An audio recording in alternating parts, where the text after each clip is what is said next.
I hope you're still awake. And this is a very long, very productive session that we learned a lot from the previous 6 speakers about the 6 ASEAN countries. So hopefully we can move forward from the understanding to the vision, so that we want to, I'd like to address basically 2 parts of questions so that we can have some takeaways from our session. Well, we have 2 new speakers on the podium who were already introduced. I guess we don't have enough time to take turns in addressing these 2 questions, but hopefully we will make a very active participation among the new speakers and also the previous speakers. So from the 6 presentations that I heard, it seems that ASEAN countries, at least the 6 countries for this morning's and afternoon session, shared a little similarity, which is macroeconomic fundamentals are good. And the growth feature is also good. However, there are some challenges. Some are common, like productivity. And also the financial sector weakness seems to be commonly shared, so that perhaps we may have some strong foothold as well as challenges. So I'd like to pose a first question, such that recently the World Economic Forum just raised that initiative called the Great Reset. And the Klaus Schwab says that after this COVID-19, everything will be reset. Socially, economically, politically, in every single dimension, everything will be reset. I'm not sure I'm agreeing 100% with his opinion, but there will be very many fundamental changes, I guess. However, for today's session, I'd like to ask a question to those previous speakers and the new speakers, that do we really think in terms of macroeconomic policy, the main standards or the characterizing features of the soundness, all these things will be reset? I want to take an example. For example, there is another concern, quote unquote, that the rise of the state capitalism, because the shock was global, and this kind of global shock cannot be handled by the market as good as much we expect, so that the role of states is increasing. I think that's the right observation. But then if that's the case, should we expect more rising role of government in terms of making macroeconomic policy? Well, another common feature that I learned from the previous 6 presentations, the government debt share seems to become bigger and bigger already. So it may be reinforced. Then if that's the case, should we change our perception about macroeconomic soundness, or the prudential macroeconomic management would include the concept of like a social insurance? That's the first thing that I hope to discuss with all the speakers. Maybe it may be a good idea to start with the new speakers, starting from maybe Dr. Cho. Okay, thank you, Moderator Professor Jeong. First of all, I would like to thank the KDI School for giving me a chance to the very meaningful workshop in the middle of the global pandemic, COVID-19. And in particular, even on the lines, I'm glad to meet the mission chiefs of IMF from the India and ASEAN. The moderator said we need a reset. Okay, definitely we need a reset, but it is very difficult. So now I try to say about something, the situation of the economy, including Korea also, even including the developed countries also, especially in the India and Asian countries. The current, the COVID-19 did not know the beginnings, but the end is also unpredictable. COVID-19, as far as I know, the most complete black swan, and we never know when it will leave from the earth. All countries are working hard to catch the two rabbits. The one is the economic recovery, and the other is quarantine.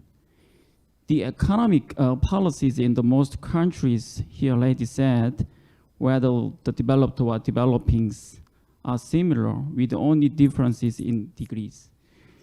The same is true of India and Asian countries. In this year, the reverse growth seems inevitable in India and most Asian countries. All of them are implementing both expanding fiscal and the financial easing policy. In addition, policies for the workers' protections, the unemployment and the poor sports income subsidies and corporate support and implemented simultaneously. The problem is that the developing countries, like the developed countries, have a limited economic defense. Unlike in the past global financial crisis, it is also unfavorable that the consumption contraction is inevitable unless the spread of infections has stopped. Export will recover more slowly than consumptions. So countries with a high export share will be relatively unfavorable. In particular, with the recent easing of quarantine, it is very unfortunate that the infection is spreading, and it seems that it is gradually going on the pace of the prolongations. India is also in the better condition compared to Brazil and Russia, which is also affected by the drop in resources prices. But there is a concern, we already know, the financial institutions' insolvencies will prolong due to the influence of the ultra-low interest rate policies. The prolonged global pandemic could undermine the achievement of the India and Asia's rapid economic growth over the years, such as the supply capacity of industry and human resources, the expansion of infrastructure, and the reduction of poor. I'm more concerned about this. It is very, very difficult because we have no experience. But each government must find balance between quarantine and economic defense as soon as possible and catch two rabbits. Before, we have to dilemma in the monetary and fiscal policy, but at this moment, we have to make a proper balance between the quarantine and economic recovery. It is very, very difficult. In Korea, the number of infections has increased recently, and the level of the quarantine has been raised again, especially in the metropolitan area. If something goes wrong, such as failing to develop a vaccine, we have to live with or in COVID-19 forever. How effectively each country finds the balance between quarantine and economic defense and implements appropriate policies will determine the so-called V or W or L-shaped recovery. So I already mentioned now we have to find well in between quarantine and the economic recovery. It is our dilemma, and it is very, very difficult missions, and it is our the environment. It is, yeah, thank you. Professor Leigh. Yeah. Thank you. First of all, I have to say thank you to the KDI School for having me in this wonderful seminar. I'm quite honored to be the only political scientist in this whole seminar for 2 days, because if you go through the list of all the participants, they are all economists. I'm the only political scientist, and when the moderator opened his remark with the macroeconomics and the growth potential, productivity, I was a bit embarrassed because my knowledge in economics is like, economics, introduction of economics 101, something like that. It's very shallow economics knowledge, but the basically what the moderators raised was that the kind of competition between state and market. From political scientist point of view, if you look at the history, it's kind of the back and forth. In a crisis situation, of course, you need some kind of work, damage control by the state and government. But in the ordinary situation, it is the market that lead economy. For example, if you look at the experience of Spanish flu long time ago, then probably there was some kind of the state or the government's role to have damage control. But then back to the market.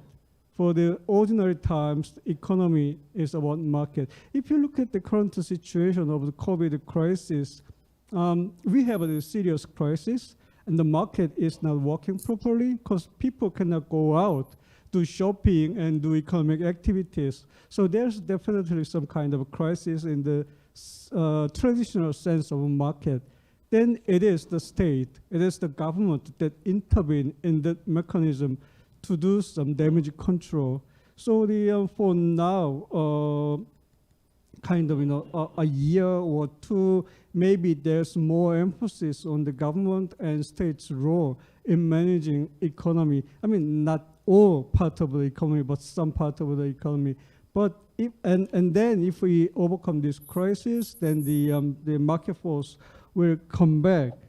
That's first point that I would like to make. And the second point I would like to make is that when we weather this COVID-19 crisis, then what the government has to do is to strengthen regional cooperation. This is the job that the government and state have to do.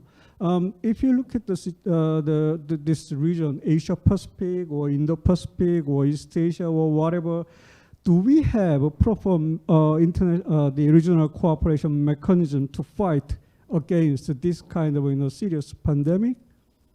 Do we have a kind of regional standard procedure to cope with this kind of crisis?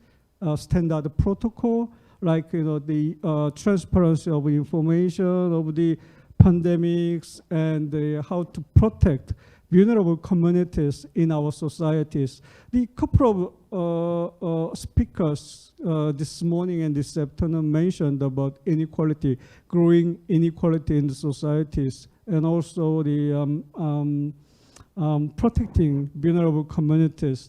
Do we have the regional protocol regarding this kind of thing? I mean, this is the area of what the economists have to mind as well.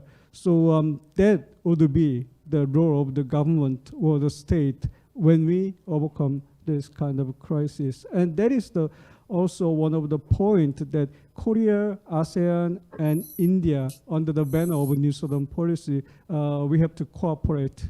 Our cooperation has to focus on. I'll stop here. Thank you very much. Actually, your one-on-one knowledge of economics was good enough to get a very nice answer. So perhaps from each ASEAN country's point of view, I'd like to hear your opinions. We can start from anyone who wants to start.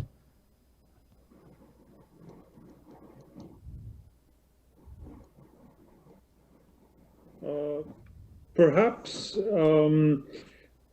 one thought about the will we go back? Will the government sort of remain a dominant force? I think much will depend on the dynamics of the pandemics and the solution, in particular a vaccine or another health solution. If we look back, we have, and you know, I'm sure my colleagues have suffered the same. We have radically changed the outlook for our economies over the span of just a few months.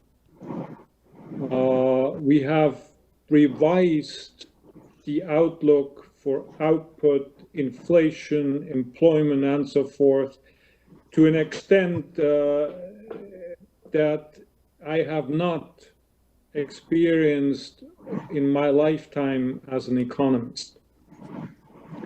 And if you recall, a few months ago, we thought that perhaps China and Korea would be the role models and would illustrate how the pandemic would work. It would be a relatively short, intense period of a lockdown, and then the economy would rebound.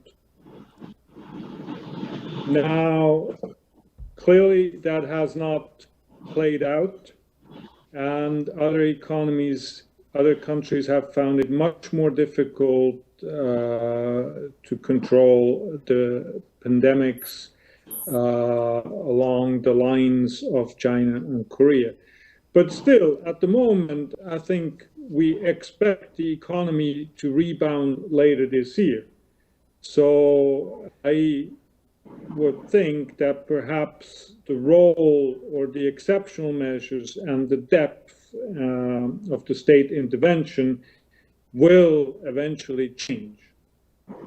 But you can also think of a very different scenario.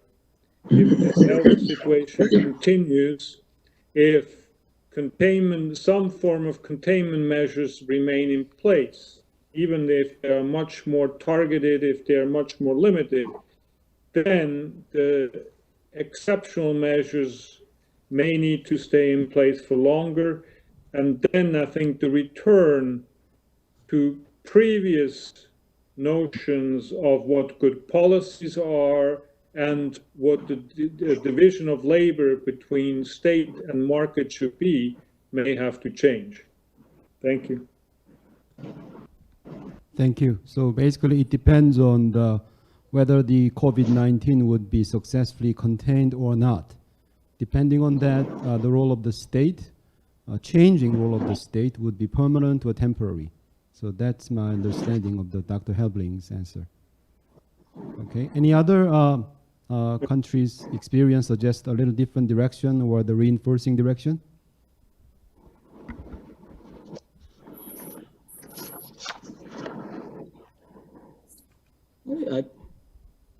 Dr. Schmittmann raised the hand. Yeah. Yeah, thank you very much. For Singapore, I think policy frameworks are quite different than most other countries, and also the starting situation. So I think fundamentally, when we look at the role of the state here, it's hard to see that this is changing. The authorities are very clear that a lot of the fiscal support is, in a sense, temporary life support. It helps businesses and households to get through the situation as there are containment measures in place. But as Thomas said, of course, it depends on how long the situation lasts. If it's a very long-term situation, this might have to change. Maybe one thought on this issue of reset that is not really applicable to Singapore, but I think there is a chance that we see a bit of a shift in monetary policy. We've seen extraordinary monetary easing across the world in this crisis. And we need to watch in the medium term if some of the certainties that we had on how monetary policy should be focusing on inflation, perhaps, if that is shifting, especially in light of elevated public debt levels coming out of this crisis. So there will be discussions about higher inflation targets. There will be discussions about allowing overshoot in inflation. Quantitative easing is becoming a discussion not just in advanced economies, but also in emerging markets. So that might be an area where we see a more permanent shift is monetary policy. The final thought, I think some of the trends that we've seen before the crisis are simply accelerated. So I don't see a reset in issues such as productivity, inequality, and the need to raise productivity. These are issues many countries were facing before the crisis. The crisis has crystallized the need for policies to address these issues. So it just made the urgency greater. I'll stop there. Thanks. Okay, thank you. So, and yep. Can I please go ahead. jump in to say a few words? I think that Dr. Yang, yeah, please go ahead. Yeah, I thought I'll just share a few thoughts on this reset issue, not specifically to the Philippines. The one issue that I've been thinking about is this interaction between technology and the role of the state. Through the COVID experience, we've seen countries taking different approaches and having different effects on their COVID-19 situation. You've seen some countries having a very strong, organized state interventions. Other countries are less so. That could give people some,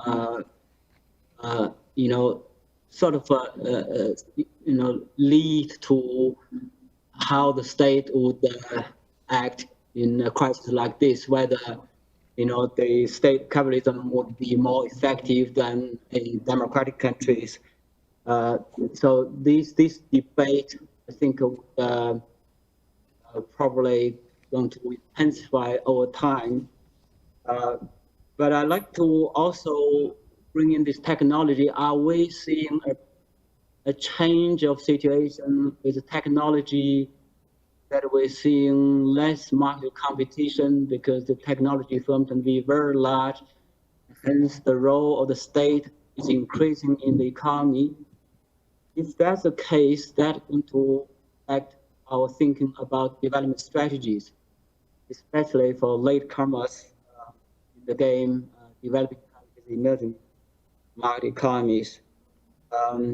We've seen this in the context of the US-China tension. The technology has become a central focus of the rivalry.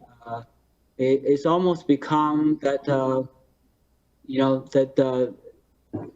competition of who can play a strong state role in this competition, rather than focusing what we traditionally see as the best strategy, that they are laying a level playing field and let the firms flourish and let the firms compete.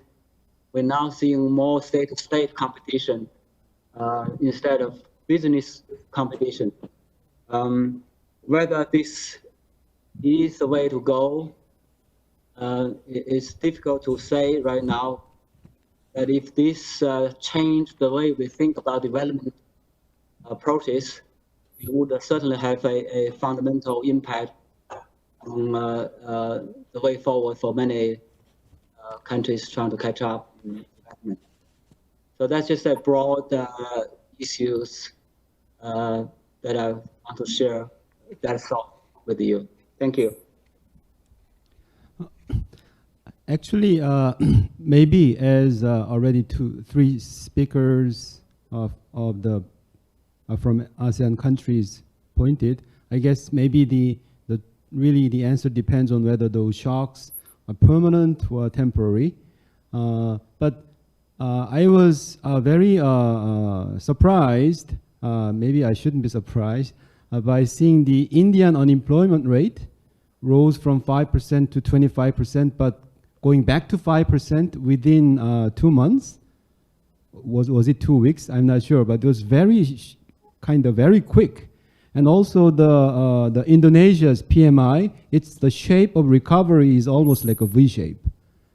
So given that, perhaps at least within ASEAN countries, the depth of the shock was initially so large because most of them depend on the external sectors critically, but its recovery is amazing. So that way, maybe we don't need to think about the changing role of the state, but we also need to think about a different dimension, which is what if this kind of pandemic is coming back periodically, like a decade by decade? Then still, do we need to not paying attention to the role of the states in a different dimensions, even in prudential macroeconomic management? What do you think about that? Perhaps from the Indian perspective, because the Indian unemployment recovery was really, really surprising and interesting. Sure, I'll speak here. I think the unemployment measure that I showed is not an official measure. It is a private survey measure that even before COVID tended to be more volatile. So I wouldn't read too much into how quickly it came back to the close to the pre-COVID levels.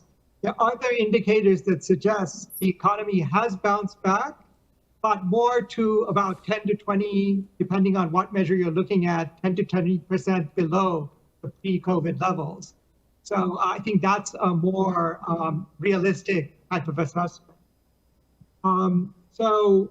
Yeah, I mean, there are issues that came out from COVID, including if something similar recurs, and that's one of the things I wanted to get at, is one, for a country like India, the importance of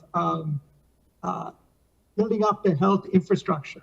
I think Dr. Leigh mentioned early that Thailand has considered on the Johns Hopkins measures one of the best prepared to face a health crisis. India is probably not among the best to face one.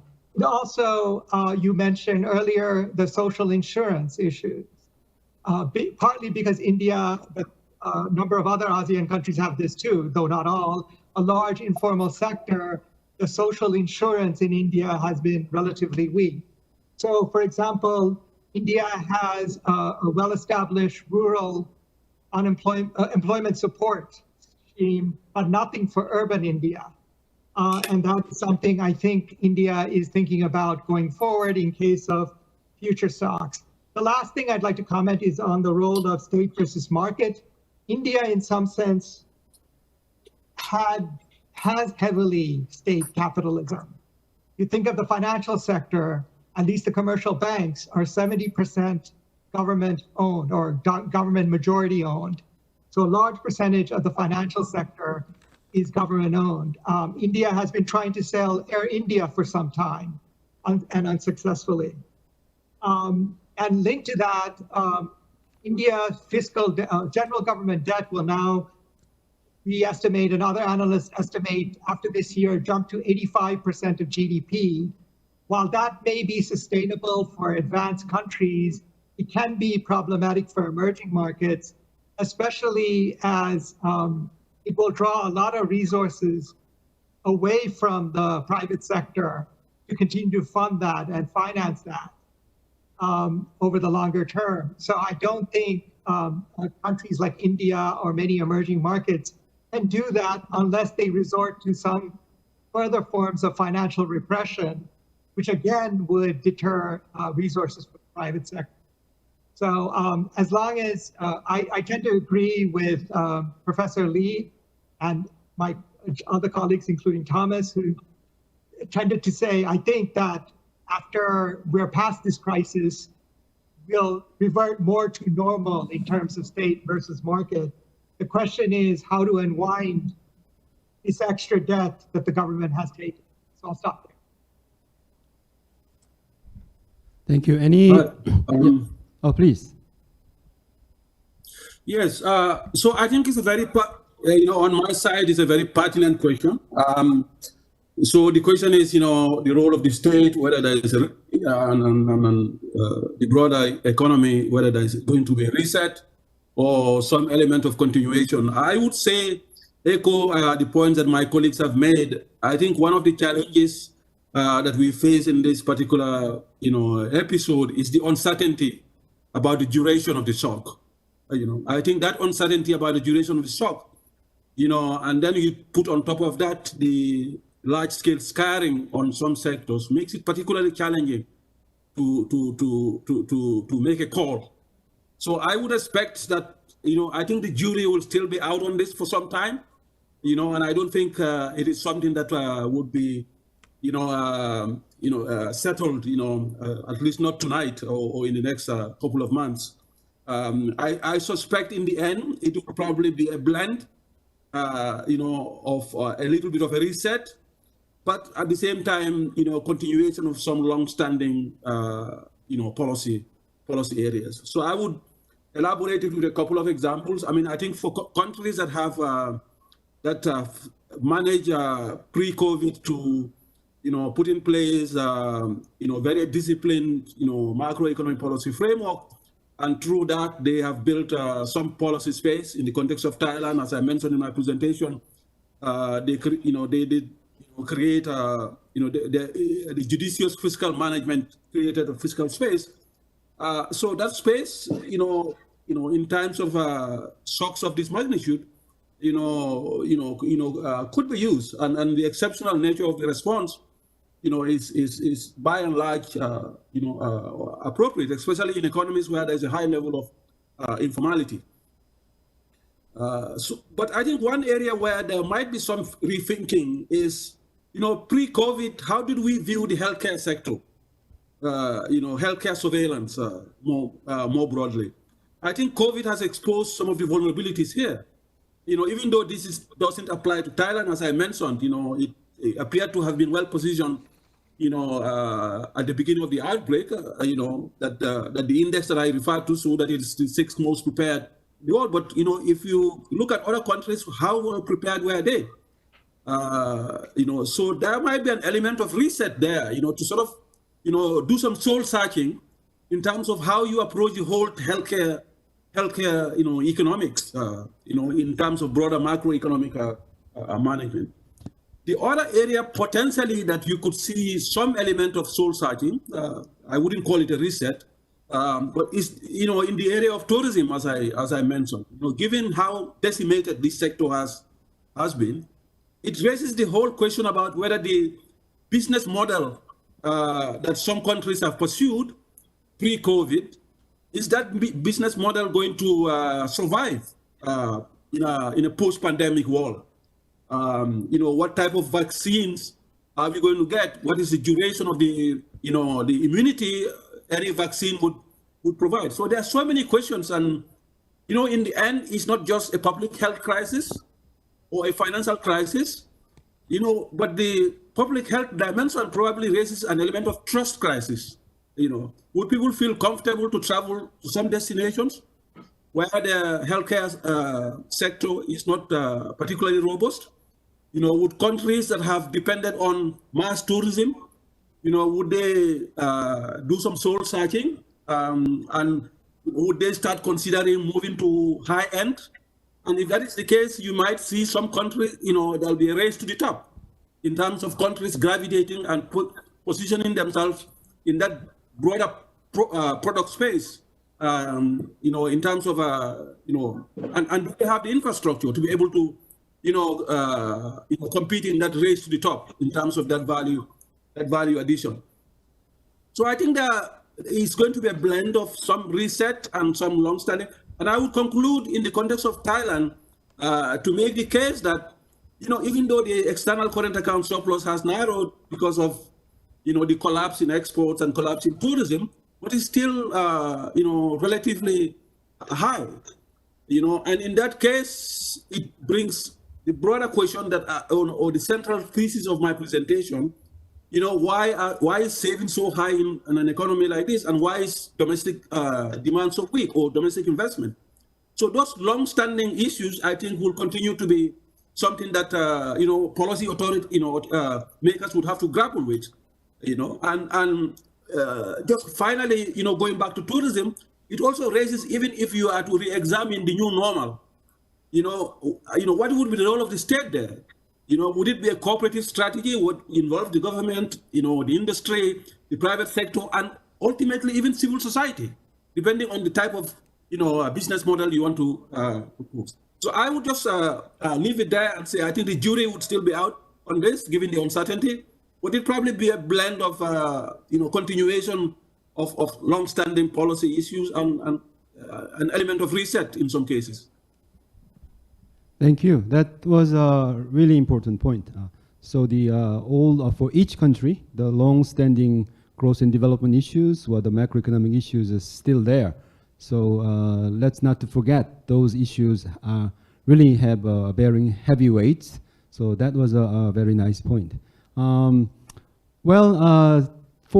move on to the second part is actually related. Another interesting example that I heard from the presentation is the the swap line was helpful in reducing the US dollar asset pressure. I believe that may be the outcome of the Choongjae initiative. I'm not 100% sure, but after the financial crisis, we created that kind of like a regional or the global cooperation system. So for that, from that regard, after we experience all these, COVID-19 is basically global health shock. So after this pandemic experience, does any of you have some little global cooperation mode in mind, or the channels, or whatever the method it is? In particular, to deliver a little interesting story, the magazine Economist recently considered the China as a sample or best practice example for the recovery from COVID-19. But the title of the article was a 90% economy. So at best, after the recovery, the Chinese economy would be the 90% of the pre-COVID-19. So it considers like a permanent shock. So we don't want to return to the 90% of the COVID-19 shock. So to avoid that, do you have anything in your mind to think about the global or the regional, as our theme suggests, ASEAN, Korea, the India-Korea cooperation? So for this part, we can start anyone who has a great idea. So who wants to start? You can start.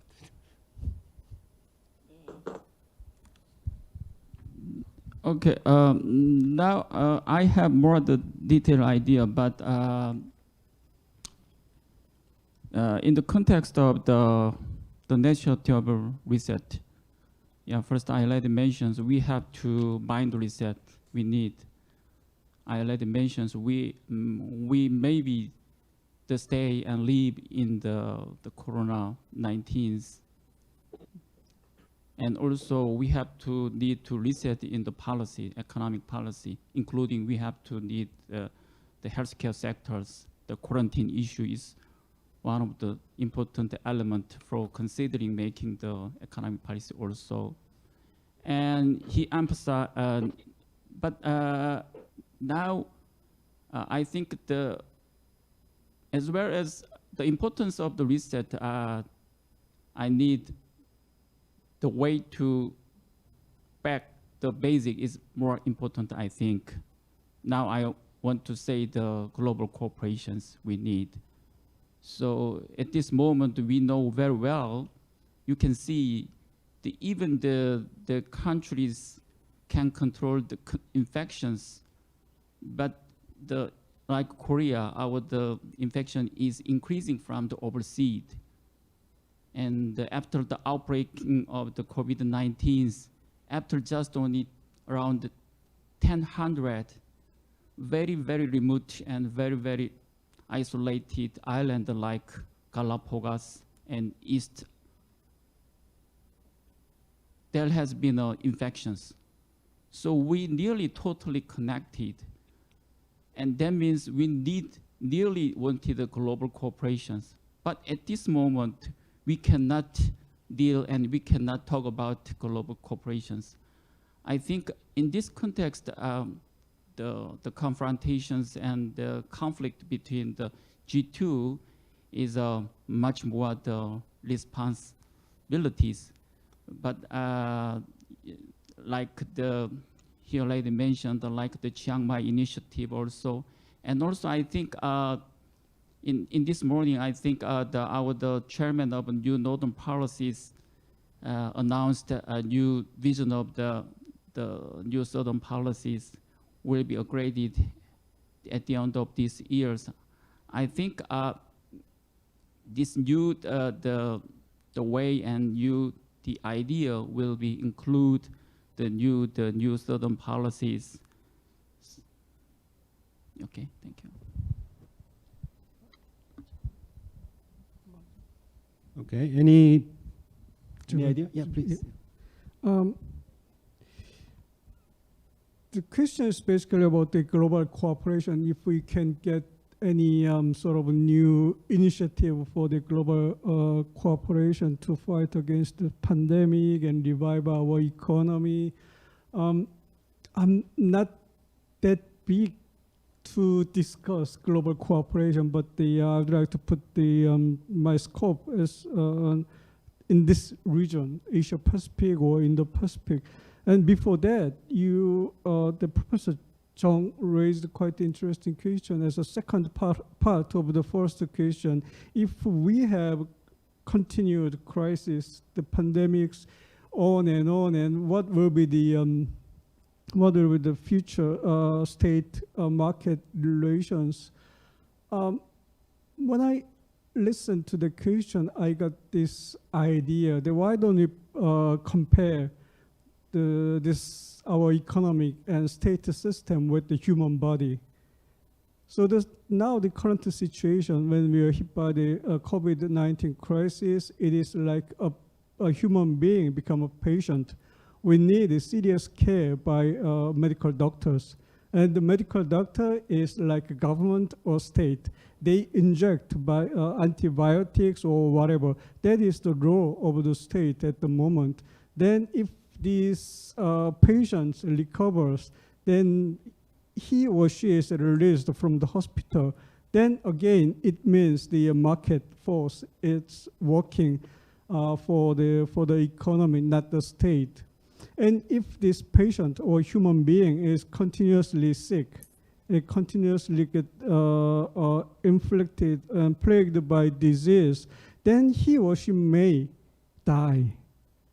Then we have a whole new situation, new paradigm of the state market relations. Then we don't know what really will happen after that. That's my just a small idea. And on the regional cooperation, as Professor Jeong mentioned, Asian financial crisis brought about ASEAN +3, Chiang Mai initiative, East Asia summit, and blah blah blah. That was kind of real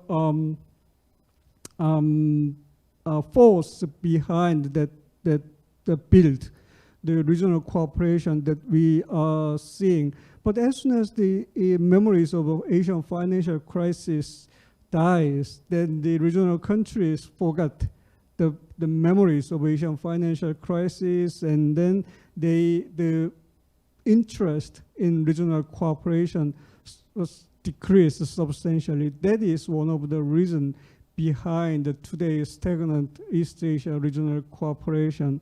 And this is the kind of opportunity. Although we have this COVID-19 crisis, this may be the case that propels regional multilateral cooperation again if national leaders really wants to push regional cooperation ahead. And in the first, when I answered Professor Jeong's question, I briefly mentioned something about cooperation, regional cooperation against pandemic and blah blah blah.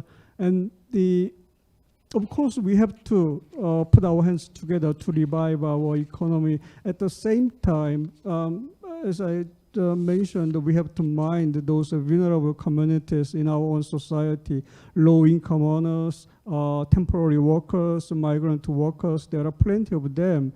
And we have to make a consensus how to protect these people in our own societies. And on top of that, we have to make kind of agreement on how to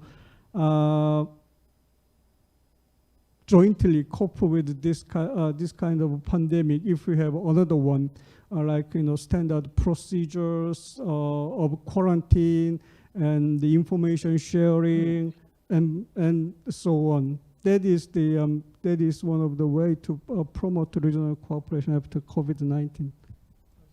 Actually, to clarify my question, I'm not asking to propose any ideas that you want to immediately act on. Rather than that, it's actually because we didn't see the end of the shock yet, it's a good time to think about how to prepare. So that's why I'm asking this question. So of course, we are not prepared to the full-fledged solution yet, but what I had in my mind, for example, was let me give you an interesting example. When I made a discussion in Blue House about how to control this COVID-19, someone proposed a very interesting idea about bathroom. For example, the current infrastructure shape of the bathroom is you have to touch the door, and then although you diligently clean your hand, it's of no use, right? Because you have to touch the door. So he proposed an idea that we should reform the door of the bathroom. Just let's create a bathroom without the touching knob. So that kind of thing we can think about that way. I was thinking about actually some global level of or the regional level, if possible, cooperation like, the exchanging people may be limited if this kind of pandemic comes and goes regularly. However, the value of exchanging ideas and knowledge would be more valuable than before. Then maybe thinking about that kind of promotion mechanism or the refining travel restrictions, and that kind of thing should be done at the global level actually. If one country is doing but the other is not, then it's of no use, like the bathroom door. So I was thinking about that kind of thing. So I am wondering if you have some ideas about proposing that kind of global or regional cooperation.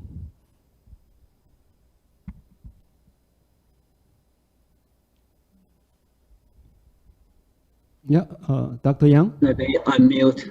I think I was kind of surprised at how financial markets have performed during the pandemic. That's probably because a lot of central banks have taken very strong actions. There are some cooperation, the swap line that Jochen mentioned in the case of Singapore. I think the story has not finished. Maybe we have not seen the end of it. There could be more financial market turmoil going forward if particularly this pandemic lasts for longer. So one other issue in terms of cooperation, I thought that in terms of the reset versus perhaps what I should call restore, to restore some of the previous momentum of regional cooperation. Certainly this pandemic has set back some of the areas of cooperation. I think there is now a lot of fear of supply chain vulnerability that will make a lot of countries and businesses think twice about further integration in the region. But if we are going to see a growth recovery, especially to pre-pandemic levels, trade in goods, services, technology will be a crucial part of the story. Whether the region in Asia will be able to move forward. I have a question mark there, but my impression is Asian countries, unlike in many countries in the advanced world, still remain quite committed to open trade. I think that's a very good starting point, despite some concern I mentioned about supply chain vulnerabilities. But building on this commitment, there's probably further room to advance or even accelerate regional trade integration. I've seen some reports lately that the what's called ASEP, right? The Regional Comprehensive Economic Partnership is moving ahead, and there is a hope that be signed by the year. But that's a good sign. But I think it's important for the region to continue to demonstrate its commitment to openness and even show leadership in the world that to facilitate economic recovery, the region should pursue further integration and recover as one, as the Filipinos put it very nicely, recover as one. So just that thought that I want to share. Thank you. Okay, thank you. Any other specific proposal or some hints of idea? Oh, yeah, the Ranil, Dr. Salgado. Yeah. Yes. So one thing I was thinking about is the quickest way to probably get us the global economy back to normal is probably to develop and build confidence and get us away from the 90% solution and close to the 100% is probably a vaccine. But not just the development, we'll have to see if that's successful or not, but also to deliver the vaccine more broadly. And that will be a true test of, I think the next test of global cooperation is how quickly we can get the vaccine broadly shared. I think from the Indian perspective, it's kind of an interesting issue because the Indian pharmaceutical companies are trying to gear up for if they get access to a vaccine to reproduce it fairly quickly. So even there's all sorts of issues in terms of intellectual property, et cetera. And India has shown an ability to manufacture pharmaceuticals pretty quickly. So I think that's the next most immediate potential scope. I do agree with Yongzheng on trade, et cetera, not surprising for economists, but that most immediate potential source of global cooperation that we need to think about. That's simply an excellent idea. Thank you very much. Yeah, I mean, if I can be, I'll be very brief and very general. I think it goes without saying, this pandemic bears all the hallmarks of being unprecedented and probably, very seminal in a lot of ways. So it's very hard to kind of draw contours and say this is how global cooperation should be calibrated. Having said that, I think global cooperation has, played some role in some of the previous pandemics. You could, one could argue that, in the outbreak, during the Ebola crisis, global cooperation, to some extent played a role in terms of, addressing it in a very decisive, fashion. I couldn't agree more with the point that was alluded to, that maybe the healthcare industry or the healthcare management and investments, would probably be a good ground for peer learning and peer support, going forward.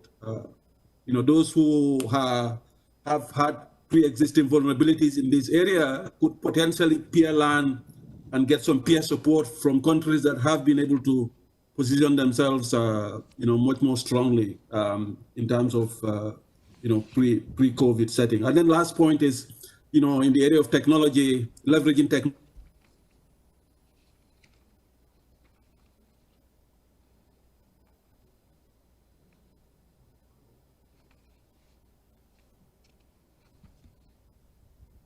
Oh, it's ironic that when he was mentioning technology, he was cut.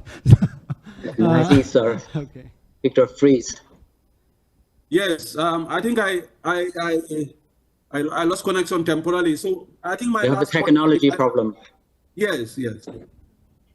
My last point was basically, if there is any potential area of cooperation, is leveraging technology on some of the challenging areas that we have faced. I mean, clearly there could be, opportunities to leverage technology in terms of new business models for tourism as well. And I think that also presents opportunities for peer learning and peer support from various countries. I'll stop there. Sorry for the interruption. No. Unexpected. Thank you very much. But I guess there were two questions online, but I think those are already answered. But I'd like to introduce those questions. One was, what's the unique cases of quarantine measures using the fourth industrial revolution, Singapore as an example, and is the COVID-19 era, what are the factors of the future risks and challenges and opportunities? I think we discussed all about these questions, but because of the time limit, perhaps we don't want to go through again. Well, I think it's time to wrap up today's session, and I truly appreciate your dedicated time to share your ideas and your knowledge and also the wisdom. And the 5 participants from ASEAN countries and the 2 speakers from Korea, I really appreciate. Well, my final wish is sometime in near future, we can meet each other face to face. Okay, thank you very much. Thank you. Thanks very much. Thank you. Thank you.